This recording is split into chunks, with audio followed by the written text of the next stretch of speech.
It is 4 p.m. We're bringing developing news. And the stories behind the headlines. This is Storycon. I'm Regina Lay.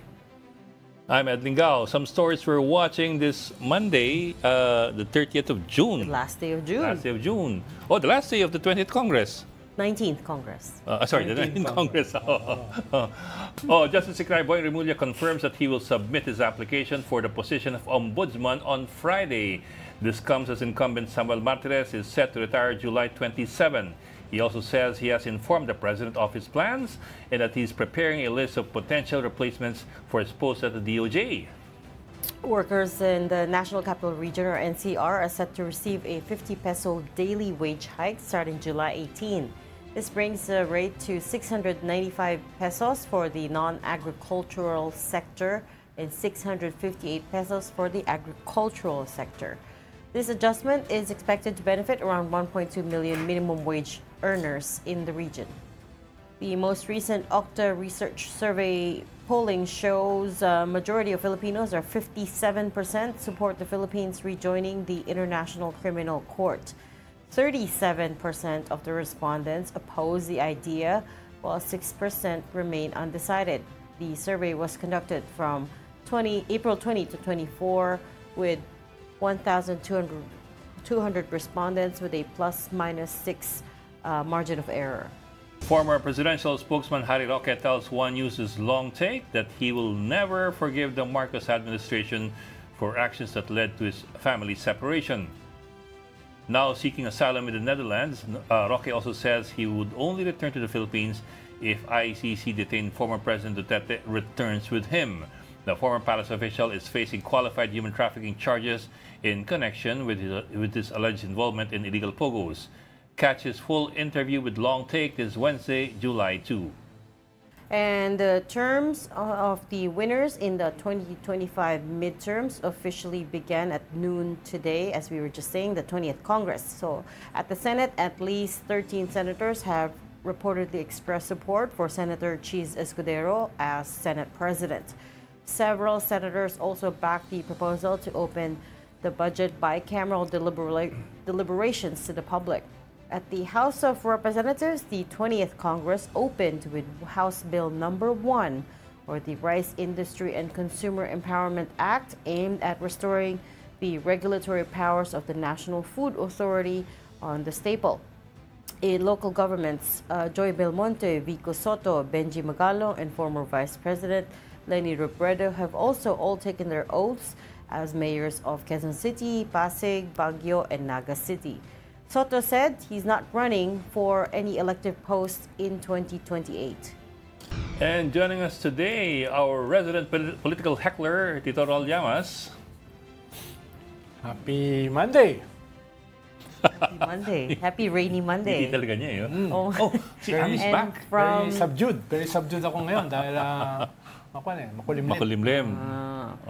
And from the Philippine Star Editor-in-Chief, Ami Pamintuan. Hi, Ami. Yun o. Diba? Yun hindi subdued. Happy Monday. Happy Monday. Humihiyaw eh. Happy Monday. What do you have to say about that? Tinamaan nga po eh. Paglabas niya, Parang kidlat. Siyempre, kailangan makulay. Ang dilim-dilim. Ang lungkot-lungkot. Ang ulan-ulan. Merong pumapalapit na may pumasok na low pressure area sa atin. Low pressure area. Wala namang political implication yung kanya suot. Oo, wala naman yan. Wala. No, Philippine Star yan eh. Dati, dilaw na dilaw yung mased yan eh. Wala na, kahit sino nagsusot na ng ganito, iba-ibang kulay na ngayon. Kamusta yung kwan mo? Mga biyahe mo, Ami? Okay.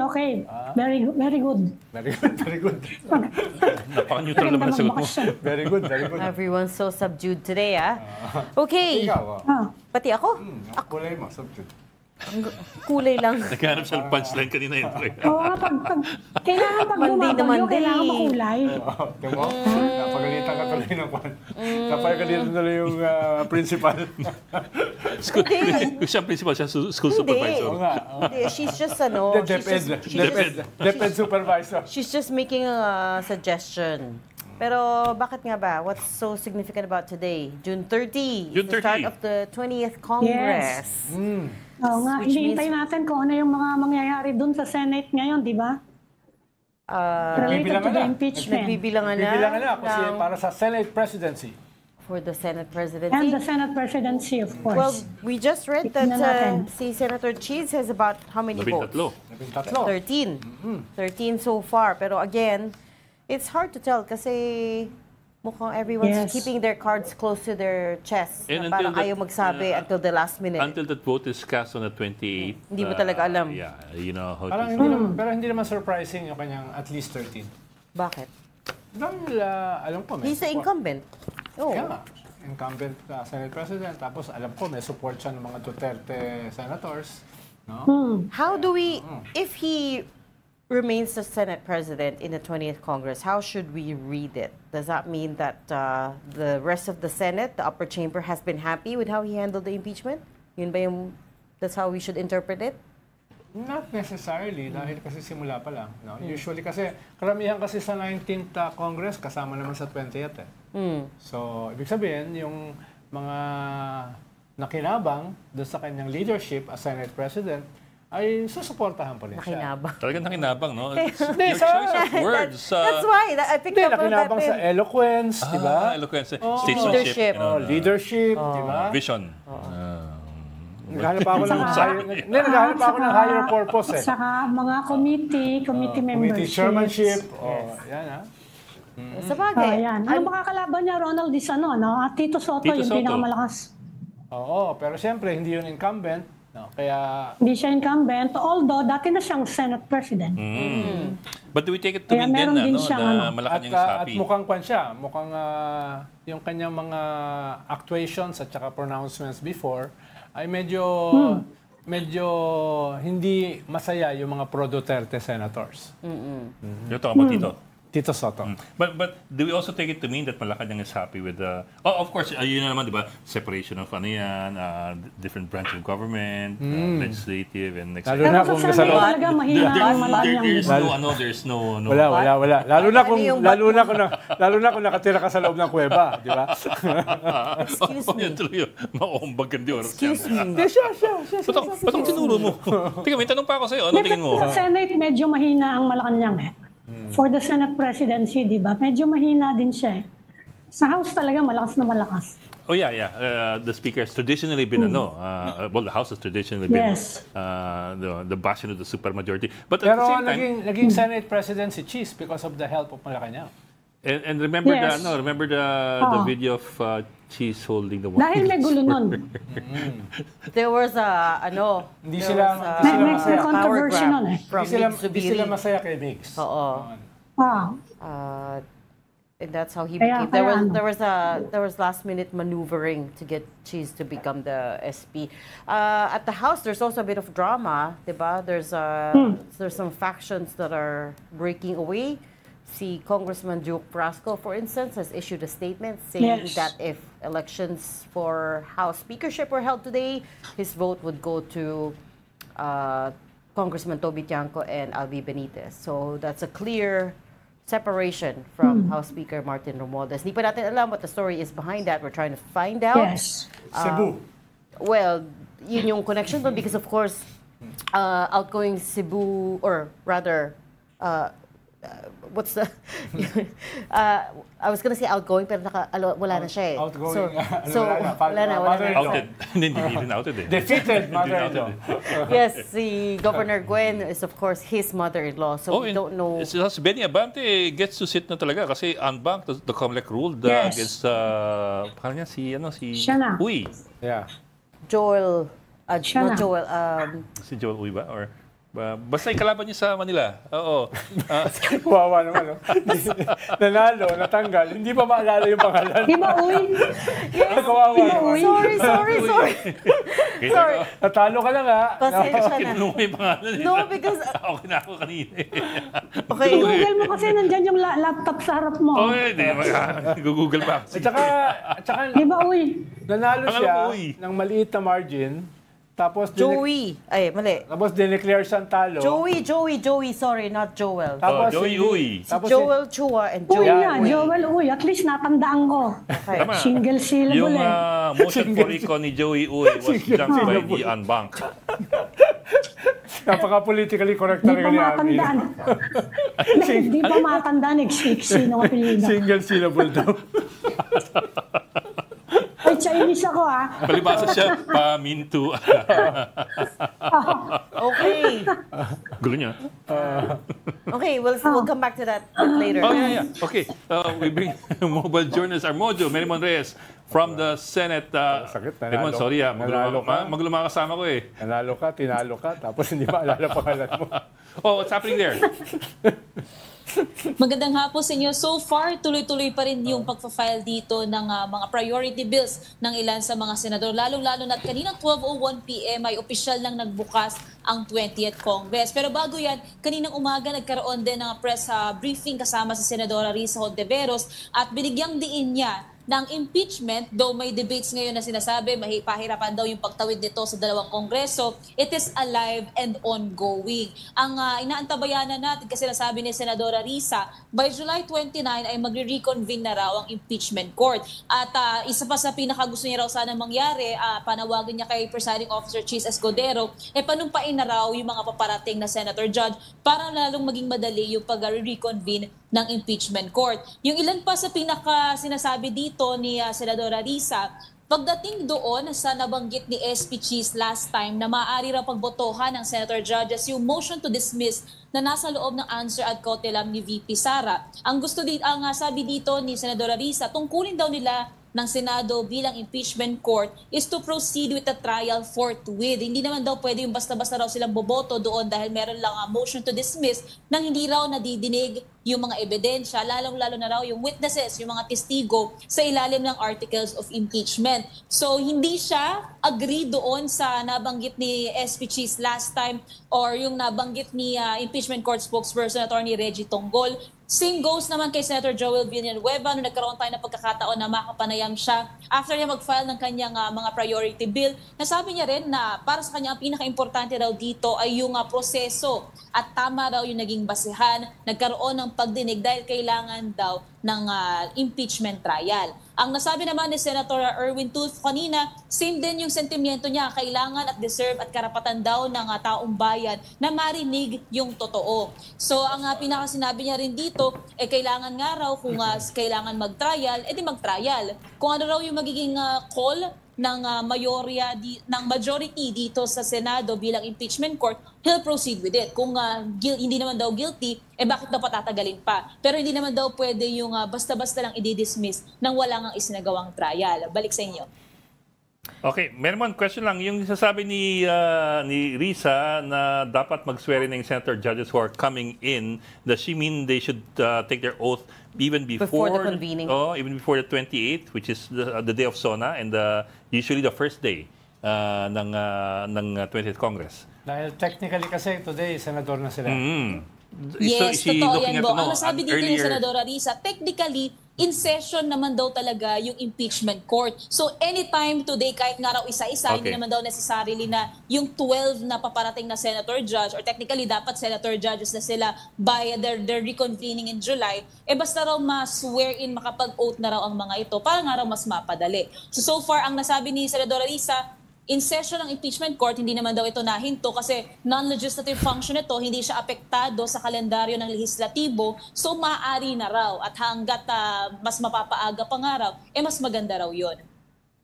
Pero may inaasahan ba tayo today? Until, alam mo naman kung minsan umaabot sa ng gabing-gabi na, may inaasahan pa ba tayo within the day? Merimon, kasi mag-aalas 5 na Miss Ami, so far hanggang doon pa lang. Pero kung tungkol sa mga sa proceeding ng impeachment, by July 29, a day after ng SONA ni Pangulong Bongbong Marcos, doon natin i-expect yung reconvening ng impeachment court unless magkakaroon ng mas maagang pag-reconvene nila. Kasi bukod dito, ang hinihintay na lang din ng Senado bilang impeachment court is yung pangalawang compliance ng House. Ito yung attestation na nais or yung communication na nais ipagpatuloy ng 20th Congress yung impeachment trial. So once na maipasa na yan, mas magiging mabilis na yung pag-usad nitong impeachment proceeding. But then again, it would also depend doon sa senator judges sa mapag-uusapan nila. Kasi ang nasabi ni Senator Joel kanina, even though meron sila nakikita na dapat unahin yung ganito, unahin yung ganyan, pag meron daw nag-raise ng motion at meron daw itong boto ng majority, posible daw na unahin daw iyon. So hindi lingid sa ikaisipan nila na maaaring meron daw mag-bring up ng motion to dismiss, either mula daw sa senator judges o kaya naman ay doon sa defense side o doon sa panig ni VP Sara. So they're also going to play it by ear talaga once na nag-reconvene ang impeachment court. So, Marymon, wala namang kumontra kay Senator Risa Ontiveros nung niraise niya yung mga issues na yan? So far, wala pa. Pero sinusubukan pa natin kasi makapanayam yung iba pang mga senador, lalo-lalo na yung mga paparating na senator judges. Pero we'll find out kung paano nga ba ano nga ba ang magiging timbang nila dito. Kasi isa rin sa inaantabayanan natin, yung minority bloc. Sino nga ba yung magiging composition nito? Sabi ni Senadora Risa, nakikipag-usap pa raw siya kanila Senator Bam Aquino. So wala pang final na kabuuan ng minority bloc nor ng majority bloc. Isa pa nga sa napag-usapan din kanina, natanong natin kay Senator Joel Villanueva, yung usapin tungkol sa susunod na uupo bilang Senate President, kung mananatili bang si Senator Chis Escudero. Sabi ni Senator Joel, nakausap niya na raw lagpas 13 o lagpas na sa majority ng mga senador at lumalabas dito na mananatiling Senate President itong si Chis Escudero. Pero again, so far yun pa lang naman daw yung nakikita, yun pa lang daw yung timbang ngayon ng mga senador, maaari pa rin naman daw itong nagbago. At paglilinaw ni Senator Villanueva, hindi raw siya ang nangolekta ng boto, hindi raw siya ang nanligaw. Ito lang daw yung lumabas sa pakikipag-usap niya sa mga senador. May nagpaliwanag sa presinto, no? Okay. Last na tanong na lang. We'll very fast lang because we have a guest waiting. May guest ba? Mag-cancel yung guest natin, Jika. Okay, but maybe we'll circle back to it afterwards. Thank you so much for your reporting, mobile journalist Marymon Reyes. Baka biglang kumanta yung guest natin. Thanks, Marymon. But Takot ko lang dyan. it's interesting kasi it leaves the door open for not just maybe Cheese, not just maybe Tito Soto, pero potentially even a third name that we don't know about. Malalaman mo kasi yung minority-majority, pagbotohan merong botohan. Kung sino bumoto dun sa mananalong Senate President, yun lang sa majority. Yung sa minority, yung hindi boboto. Pero minsan may permutation, independent minority. Exactly. They don't want to be associated talaga, pero we know what it implies. Okay, moving on to another topic. Let's get on with our first guest. We've got former Finance Undersecretary Shelo Magno. Professor Magno, welcome back to StoryCon. Thanks for making time for us. Hi, magandang hapon po sa inyong lahat dyan sa studio. Hi, Professor. Magandang hapon, Professor. Ganda ng hairdo nyo, May bago na akong title ngayon, rapper na ako. Oh my, I love the hair. Ayun yung title, sa likod niyo po. Tax na ina mo, bantayan. Bantayan mo. Oh, yeah. Good. We're gonna play a bit of the song. Sige.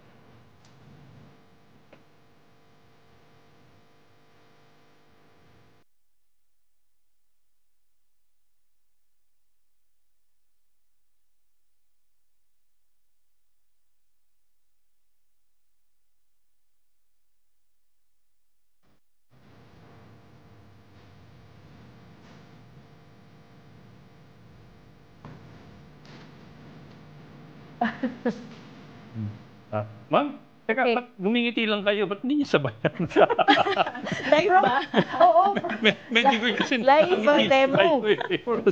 We were waiting for a live demo. Mahirap, maglalag. Okay. Okay. Gusto mo, kung lang. Ay, hindi. Wag na. Please, wag na. Hindi, baka gusto Sino yung mga musician? Sino yung mga musician? Ako yung nagsulat ng kanta. Ako na rin yung kumanta. Oh, wow. But I have a friend who helped me with the music. So, Mr. Jake Regalen, I collaborated to finish the song. Sabi ko nga, it's Saan yung recording? Saan yung record? Sa studio. Nag-record kami sa studio to complete that. May studio? Yeah. Oo. Talaga sige, ma'am, di ba? I think you also play the saxophone, di ba? Yes. UP Philharmonic yan Philharmonic? Ako, UST Philharmonic. You are I played the piano, saxophone. Nung college, I was part of the concert chorus. So, wow, you're a professor of many talents. So, Kasi naisip ko, every year, lagi natin pinag-uusapan yung tax. At pag pinag-uusapan natin yung tax at the budget, we always focus on the big numbers, big numbers. Pero kailangan maunawaan ng mga tao kung bakit ito related sa pang-araw-araw nating buhay. Itong budget na pinag-uusapan natin, ito yung tax na binabayaran natin. Pero hindi natin nare-relate kung paano yan nagtatranslate sa quality ng serbisyo na binibigay natin ng gobyerno. Minsan, kaka-discuss, kaka-lecture, napapagod yung taong bayan. So naisip ko gawin nating kanta. Baka this time mas lalo natin internalize. At hindi lang ordinaryong kanta, rapper. Yeah. Oo nga eh. Kailan siya, na-drop na ba siya? Nasa Spotify na po siya. Yes. Spotify na. And YouTube. Okay Spotify okay. pa na. Mamaya will show the video. May music video din kami. May video pa. cool naman. Okay So, Sigaw din ang producer. Oo, ako din. Ikaw din ang producer? Yes. Lahat na. Sariling production to. Kwento mo nga, okay. kwento mo nga prop yung ating Christmas song at saka yung ating Easter song. Ha? Nung Christmas, I also wrote a song. So kasama si Ronald na kumanta dun sa Ay, nako. 4 na Diyos buwang me. Pasko. Ano yun? oh my gosh. Yes, diba? Paano ba yan? Anong contribution ni Ronald, Prof? Kumanta siya doon. Alam ko na yung Sound of Silence. Lip sing. Sige nga, pahingin ng demo. Lip sing. Let's hear it. Baka mabighani ka eh. Pero okay nga yung ganyan, na nare-reach yung masa. Okay. Kasi hindi nila alam, kahit sa ayuda, di ba, hindi nila alam, binigay siya sa sariling mantika yun eh. Yeah. Di ba? A lot of that ayuda comes from taxes, hindi nila alam yun. Okay. Yes. Since we're Kailangan talking... explain yun eh. Oo. Tapos ang magke-claim ng ayuda yung mga politiko. Oo. Yeah. So, Pero problema. So lahat na yan ay tema nung rap Binubulungan song ang microphone. natin. yes. Okay. So, since we're talking about pati yun, since we're talking about the budget, Yun yung purpose. let's start with today's news, which is yung Senate issued a response to the House challenge to open the budget bicameral committee deliberations. It's a long public response. and Essentially, sabi ng Senate, calls to increase transparency in the BICAM are always welcome. Senate is open to serious proposals that will enhance public access and understanding of the crafting of the national budget. This is in response to the statement of House Speaker Martin Romualdez from Friday, I believe, when he said that he will support opening the budget deliberations, the BICAM part of it. And we were saying na matagal na actually hiningi ng media for the BICAM delibs to be open, to be, to be made public. What did you make of all of this? Yeah, actually, tama po si Ed, no? Matagal nang panawagan yung open BICAM na yan. In fact, bago sumagot si Speaker Romualdez, nag-post na tayo online and we use the hashtag OpenBICAM. At natutuwa naman po tayo na pinick up ito ni Speaker Romualdez, agad-agad sumagot. At syempre, nadinig natin yung mga matatamis na pananalita tungkol sa transparency and accountability. At natutuwa rin po tayo na binabanggit ito ng Senado. Pero ang ina-expect po sana natin ay very concrete action from both houses of Congress na i-reflect itong open BICAM in their house rules. Kasi ang ina-expect po natin dito yung hindi yung token open BICAM lang. If we remember last year, sabi nila they will open the BICAM of the budget deliberation. So they opened it during the opening of the BICAM. The media, members of the media were there. Civil society members were there. Pero nag-opening lang sila. When they finalized the BICAM budget, wala na. Correct. It's just a small group of individuals, senators and congressmen who finalized. And then all of a sudden, ang dami na uling insertion at may mga blanco dun sa final report ng BICAM. And so there's really no transparency in the current process. And what we also want to emphasize is that when we say open BICAM, we just do not mean open BICAM of the budget. Ang open BICAM po ay dapat bicameral discussion ng lahat ng batas na dumadaan sa Kongreso natin. Kasi alam naman natin kung gaano ka-anomalya yung mga rent-seeking activities nangyayari talaga sa BICAM. And without a transparent BICAM, laging mangyayari yung napakaraming corruption. So, ang expectations po natin when we say open BICAM, talagang bukas at malinaw yung deliberation nangyayari during the BICAM meeting. Nandyan ang media and civil society who can witness what's really going on. dapat meron ding public access sa isang comprehensive minutes of the meeting ng bicameral conference. So ito po yung mga inaasahan natin na ma-reflect sa House rules ng Senado at ng House of Representatives. Professor, mahalaga yung sinabi mo dahil the devil is in the details. Siguro baka may iba ka pang proposal na mga detalye para maging totoo at fulfilling itong openness na ito. Pero isa rin kasing problema ay paano yan mapopopular kahit buksan? No? Hindi naman maunawaan ng maraming tao ano yung nangyayari. So sino yung magpopularize niyan para maunawaan ng mga tao para mas makapag-participate sila? Yeah. Diba? I think doon na pumapasok yung role natin na tayong patuloy na nagmo-monitor kung ano yung nangyayari sa House of Representatives at sa Senado na magpatuloy i-analyze ang mga document na pinoproduce ng House of Representatives at Senate at i-translate ito ng mas maunawaan pa ng taong bayan. Ang isa pa sigurong importanteng dokumento na mapoproduce ng BICAM ay isang matrix, no? Kasi when we have bicameral meetings, it means na may House version and may Senate version. Then it's important to have a table comparing the House and the Senate version so that it will be easier for us, the public, to track ano ba yung mga changes na ginawa nila and what are the decisions that they made during the bicameral conference when they finalized the law. Kaya importante pong ma-reflect yung mga ganitong very specific demands sa rules ng House at Senado. But also a question of how do we make sure na the horse trading does not happen, even if you make it transparent and open, they might do the horse trading before the meeting and then present us with a fait accompli na parang ito na napagkasunduan, a little bit of token debate here and there, and then here you go. But how do we guard against that? Oo. Kaya ako talaga personally, ang gusto ko ay may comprehensive na minutes of the meeting para matatrack natin kung sino ang nagsabi ng ano. Ang pinanggagalingan ko dito, siguro yung ilan sa inyo are very familiar na that I am a very active advocate of a mining regulation. No? And lagi ko itong kinukwento. During the train law deliberation, I actively advocated for taxation of coal companies in the Philippines because since 1976, they have been exempted in paying taxes except for income tax. So finally, under the train law, there is this provision saying na coal companies are now required to pay excise tax. But then, during the Bicameral Conference Committee, the repealing clause of PD 972, itong lumang batas na panahon pa ni Marcos na nagbibigay ng matinding incentive sa mga companies, biglang nawala yung repealing clause. And therefore, pagdating sa BIR, nakakasingil na ba kayo ng excise tax from mining companies na coal?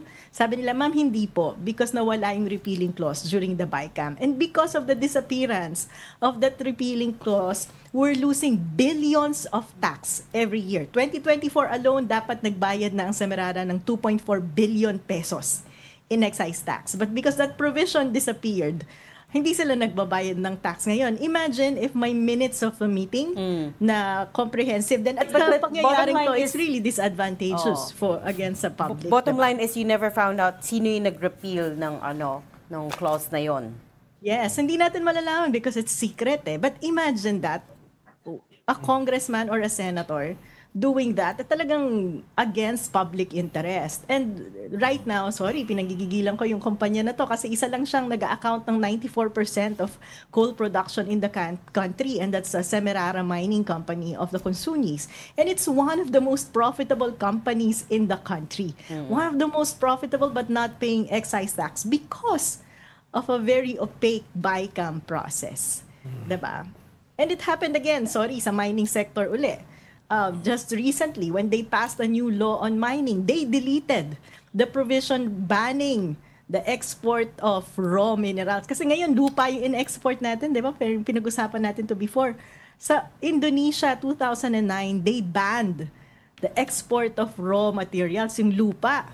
Tayo, hanggang ngayon pinag-uusapan. Then finally, dun sa before the BICAM, there was that provision banning the export of raw materials, minerals. And then nag-BICAM, na-delete na naman yan. So the final law that's now before the President for signature favors the mining companies. At itong provision which is supposedly magbe-benefit sana sa atin, sa mga industriya natin because we're gonna require them to process the minerals here. Biglang nag-disappear ulit. Again, sa BICAM. Again, hindi natin alam kung sino yung nagsulong. Kasama ba dyan? Konsepto ng accountability. Kasama ba yan yung in-export na lupa para gawin yung artificial islands sa West Philippine Sea? Yung mga kinukuha. Pero wala ba yung rules na requiring yung minutes of meetings nga? Kasi sa Supreme Court, sa mga korte, may ganyan may steno doon Wala. Korte meron Wala. Even if you request them. Maingat actually yung mga tao sa mga sinasabi nila in court Yeah. But not And in the... will be identified. Hindi ba? Madaling ma-identify. Sino ba nagsabi nito? Sino naglabi? Sino nag-argue ng ganito? Wala palang ganon. Wala. But not in the kind of cameral. Kasi imagine, the budget last year, 200 billion increase sa DPWH. Sino nagsuggest yan? 12 billion increase sa budget ng Congress. Sino nagsuggest yan? Hindi natin matrace. Sinong may idea Wala nga magsalita Diba? Sinong may idea gawing zero ang budget ng PhilHealth? Pero napirmahan. Yan ang lumabas sa BICAM. Correct. Speaking of PhilHealth, they're already asking alam ko for... kung sino yung mga yun. Speaking of PhilHealth, they're already asking for higher budget next year kahit na may so-called excess funds that were remitted back to the Treasury. Despite that, they are going to be asking for record budget next year daw, sinabi na ni Dr. Mercado. And also, taking a look at the bigger pot, 6.793 trillion is what the government is asking for next year, which is a record high, of course, essentially 6.8 trillion, 22% of the economy. What did you make of that figure? Parang at face value, Professor, at face value itong proposal na ito, yung mga concerns mo ba ay pwedeng kahit at face value man lang, nakikita na natin dito?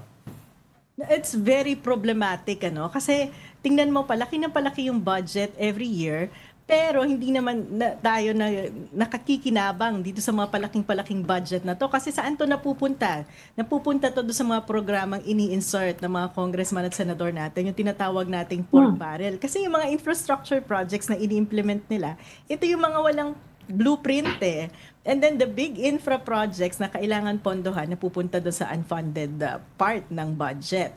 Yung isa pang very interesting sa budget natin, ay tingnan natin how much we are spending for operations and maintenance, MOOE, ng gobyerno. That's significantly bigger than our tax collection. It means that, kasi ang MOOE, yan ang every daily operation mo yan sa gobyerno. Kung mas malaki yung MOOE expenditure mo, sa revenue mo, ibig sabihin pinangungutang mo na yung simpleng pagpapatakbo mo ng gobyerno araw-araw. And that's very alarming. So balik ka dun sa gaano ba kagaling ang fiscal management natin. Obviously, hindi magaling kasi palaki yung expenditure. On the revenue side, sa taxation, pinapatakas natin yung mga dapat nagbabayad ng tax. So, tingin ko dapat kakabit sa panawagan dyan yung repeal ng PD 972, yung binabanggit ko kanina. Kasi nga, sa Merara pa lang, 2 billion na dapat sana ang nakukolekta natin dyan taon-taon, di sana nabawasan na yung ipapangutang ng gobyerno kung inayos nila yan. Yun na nga. Professor, karamihan sa mga ginawa mga nangyari ngayon hindi siya mareremedyohan ng legislation At saka hindi naman natin masahan yung mga congressman na to practice self-restraint. Ano kaya yung magagawa doon? Apart from, of course, we're waiting for an order from the Supreme Court na tigilan nyo na yung mga ganyang ginagawa nyo sa budget. Ano pa kaya yung pwedeng gawin? Kailangan talaga para hindi na maulit yung nangyari sa budget this year. Right. Actually, ma'am, hindi lang po yung budget yung kailangan nating bantayan kasi maraming mga ridiculous na batas na lumalabas mula sa Kongreso natin. Dahil ito nga po yung budget, ito yung pagkakagastusan. Yung kabilang side niyan ay yung revenue. Kailangan nating mag-raise ng pera para pondohan yan. Muntik nang lumusot ito sa Kongreso. Buti na lang hindi at binantayan ng mga doktor natin. Imagine, ang laki-laki na ng problema natin, nangungutang na tayo. Gusto pa nilang ibaba ang tax ng tobacco.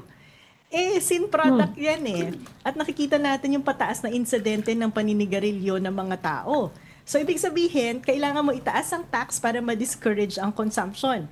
Pero ano yung ginagawa ng Kongreso natin? Gusto nilang ibaba yung tax. Nang mula yan sa House of Representatives at pinrioritize yan final nung January, mabilis na natapos ang hearing para ibaba ang tax sa tobacco, which is ridiculous. Kung tinitingnan mo, simpleng budget management yan. Kung palaki na palaki yung gastos mo, dapat nilalakihan mo rin yung kita mo. At dapat tinatarget mo kung sino yung mga dapat nagbabayad ng tax. Pero sa gobyernong to, medyo problematic kasi mining companies can get away with not paying taxes, tobacco companies can get away with paying lower taxes. So, very, very problematic fiscal management. So, bantayan po natin hindi lamang yung pag-iingay sa budget, kung hindi pag-iingay dun sa iba pang batas na inilalabas ng Kongreso. Kaya ang panawagan, hindi lang BICAM ng budget ang buksan, kung hindi BICAM ng lahat ng batas na pinapanukala ng Kongreso natin. In relation sa sinasabi mo, Prof, ang nagiging tugon natin ay umutang ng umutang. Yes. No? Ang sinasabi naman ng gobyerno ay kahit tayo umuutang, sustainable naman daw yung ating utang. No? At dahil nababayaran naman daw yung ating utang. Ano bang tingin mo dyan sa political economy ng ating utang at this point? Opo, hindi po totoo yan, no, na sustainable tayo dahil unang-una, from an economic perspective, may global standard po dyan, debt to GDP ratio. At mula nang umupo yung Pangulo ay hindi po yan napapababa. Ipit lang yan dun sa 60-61% of GDP. Dapat napababa na yan below 60% of GDP. Kahit IMF at World Bank ay nagbanggit na kailangan pag-igihin ng gobyerno ang kanyang fiscal management. Dahil nga nakikita natin bumabagal ang paglago ng GDP natin, ng ekonomiya natin, pero patuloy na lumalaki expenditure. Pero bakit ang bagal ng paglago?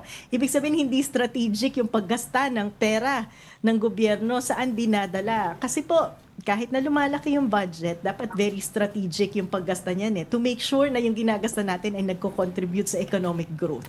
Pero titingnan po natin, ano yung mga naging priority ng gobyerno ng mga nakakaraang taon? Naging priority ang AKAP na dole out, na wala man lang exit program para sa mga mahihirap na tumatanggap nito. Naging priority yung mga maliliit na infrastructure project na in-insert ng mga congressman at senador. Imbes na tutukan yung mga big infra projects katulad ng subway, railway, yung mga tulay na nagpo-connect, inter-island connection natin hanggang ngayon hindi natutuloy. Yan yung mga infrastructure na kailangan natin kung gusto nating palaguin yung turismo, yung pag-transport ng mga pagkain mula sa probinsya papunta sa mga urban center para mas maging mura, 'di ba? Pero hindi yan nagagawa kahit yung mga programang binabanggit ng Pangulo sa SONA niya. Hindi rin nagagawa. So hindi po talaga ang malinaw lang ay pataas ng pataas ang ginagasta ng gobyerno pero hindi po strategic yung paggasta niya at talagang bumabagal ang paglago ng ekonomiya. Kung hindi natin 'to babantayan, ang burden ng pagbabayad ng palaking budget ay ipapasa sa taong bayan. Kaya talagang kailangan po nating bantayan yung tax at budget na ipinapasa ng gobyerno. Oo. I was also gonna say nga the revenue side of the equation, parang wala pa akong masyadong nakita new projections for higher collections, for instance, BIR, customs, etc. Mukhang babagsak na naman tayo sa higher taxes, if at all. But anyways, sorry, Professor, we were being told to wrap up, pero last question lang quickly. What do we need to look out for in terms of confidential and intelligence funds? Hindi pa na-resolve yung issue na yon, whether civilian agencies should have not, and ano po yung kailangan bantayan doon? Yeah, actually po, pinapagpatuloy natin yung panawagan natin to abolish confidential fund dahil naniniwala tayo kung national security ang pinag-uusapan, there's sufficient fund at nag-allocate naman tayo for intelligence budget dyan. So yung confidential fund po ay dapat tanggalin na talaga. At kasama rin po sa pagkalampag natin, hindi lang ang Kongreso kasi pagka sila naman ay conflict of interest yan hindi talaga nila tinatanggal yung kanilang mga MOOE at confidential fund na nakapasok. No? Kaya po, kung maaaring kalampagin din natin ang ating Supreme Court dahil napakaraming pending na kaso sa Supreme Court na may malaking impact on how we formulate our budget. Meron po tayong pending case sa Supreme Court on the constitutionality of the confidential fund. If madesisyonan yan ng Supreme Court, may impact yan hindi lang sa confidential fund ni VP Sara. May impact yan sa lahat ng confidential fund mula sa Pangulo hanggang sa local government units. May pending case tayo sa Supreme Court tungkol sa pagkuha ng pera ng DOF sa pera ng PhilHealth. Maganda rin pong madesisyonan yan para masigurado na hindi na muling kukuhanan ng executive government yung mga pondo na nakaalaan specifically sa mga serbisyo ng gobyerno katulad ng PhilHealth. Kasi kung hindi po yan madidesisyonan, baka sa susunod, SSS na ang kukuhanin, GSIS na, Pag-ibig Fund na. So very important ang Supreme Court decision dyan. Kasama din po sa petition natin sa Supreme Court ay yung zero budget for PhilHealth. Mahalaga yan kasi may mga batas tayo na nag-earmark na kailangan pondohan ang PhilHealth natin. Pero ginawa pa rin yan ng Kongreso. So our Supreme Court has to make a decision kung constitutional ba o hindi yung ginawa ng Kongreso dahil baka maulit na naman sa 2026 budget. At syempre, yung isang pinakamahalagang kaso natin, yung constitutionality mismo ng kabuuan ng 2025 GAA o budget. Kapag hindi nagdesisyon ng Supreme Court dyan, maaaring maging moot na yan by the time mag-decide sila dahil nagastos na ang pera. Kaya po sana ang Supreme Court natin ay immediately makapag-decide tungkol sa mga usaping na ito dahil sa habang patuloy nating kinakalampag ang Kongreso, habang patuloy nating pinapaalam sa mga kababayan natin kung gaano kaimportante ang pagbabantay ng tax natin, umaasa naman po tayo sa Supreme Court na sila ang huling bastion ng demokrasi sa bansa natin na patuloy na sanang magprotekta ng karapatan natin bilang mga mamamayan.